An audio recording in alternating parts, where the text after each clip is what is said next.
दादा याने महाराष्ट्रामध्ये अनेक विकासाची कामं केलेली आहेत आणि विकासाचा ध्यास, विकास पुरुष अशाच दृष्टीने आम्ही त्यांचे सहकारी त्यांच्याकडे पाहत होतो.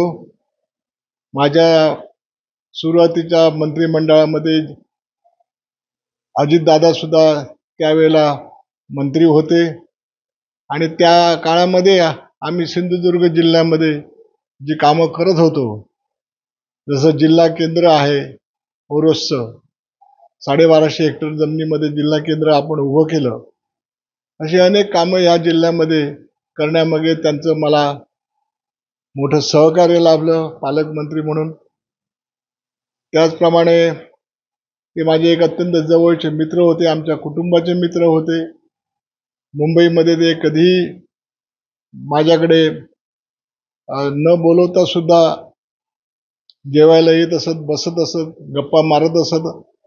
अशा तऱ्हेचे मैत्रीपूर्ण संबंध त्यांचे माझ्या बरोबर होते.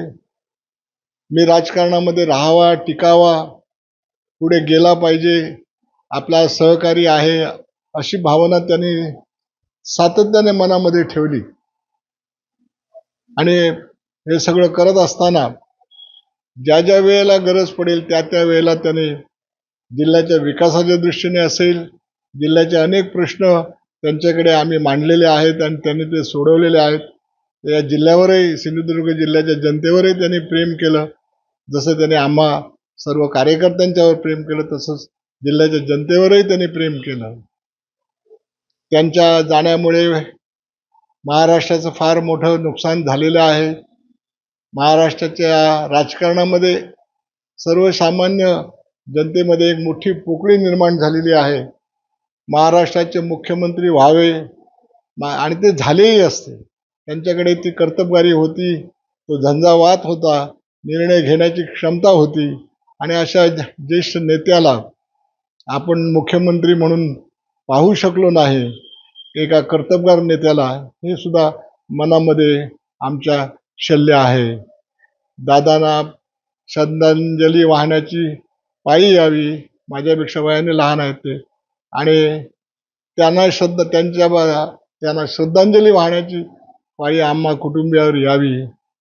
याच्यासारखं दुःख दुसरं नाही. ते महाराष्ट्रासाठी आणखीन अनेक वर्ष त्यांची गरज होती आणि एक अनुभवी नेता, कुशल अभ्यासक, अशा तऱ्हेचं ॲडमिनिस्ट्रेशन त्यांना सगळं ज्ञात होतं, माहीत होतं.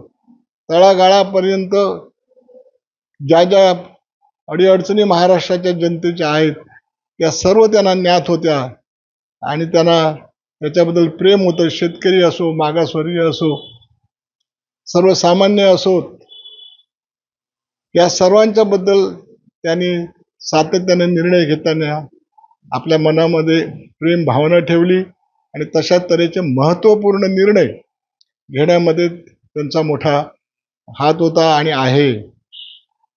सन्मान कृषी आणि फलोत्पादन मध्ये मोठं त्यांनी सहकार्य केलं होतं. ते काय अनुभव असतील? कोकणामध्ये त्या काळामध्ये शरद पवार साहेबांनी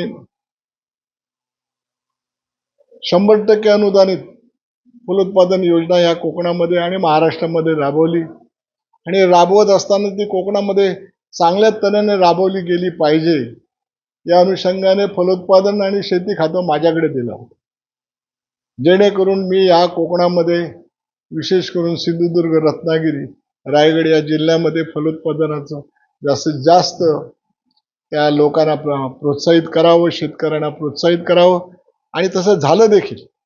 त्यामध्ये अजित पवारांचं सुद्धा मोठं सहकार्य आहे. त्यांनी या बाबतीमध्ये ते स्वतः शेती अत्यंत उत्कृष्ट शेती करणारे शेतकरी होते आणि शेतीबद्दल त्यांना चांगल्या तऱ्हेची माहिती होती. तिथे होणारी पुण्या जिल्ह्यामध्ये होणारी फळफळावळ या सगळ्याच्या बद्दल त्यांना कल्पना होती आणि त्या अनुषंगाने फलोत्पादन मंत्री म्हणून सुद्धा त्यांची मंत्रिमंडळामध्ये सातत्याने साथ मिळाली. मोठ्या प्रमाणात निधी आम्ही या सिंधुदुर्ग जिल्ह्याच्या विकासासाठी आणू शकत होतो. अशा तऱ्हेने एक सिंधुदुर्ग प्रेमी महाराष्ट्राचा एक ज्वलंत नेता, आणखीन 10 वर्ष ज्यांनी कर्तबगारी महाराष्ट्रासाठी केली असती ते आज आपल्यामध्ये नाहीत आणि मला अगदी शेवटी म्हणावंसं वाटतं की ते मुख्यमंत्री व्हायला पाहिजे होती, तशी जिद्द त्यांच्यामध्ये होती, कर्तबगारी होती. ते न झाल्यामुळे बऱ्याचशा आकांक्षा ज्या आहेत त्या अपूर्ण राहिलेल्या आहेत. माझी खात्री आहे की आणि आताच शरद पवार साहेब आणि दादा एकत्रित येण्याचा जो काळ होता तो सुरू झाला होता.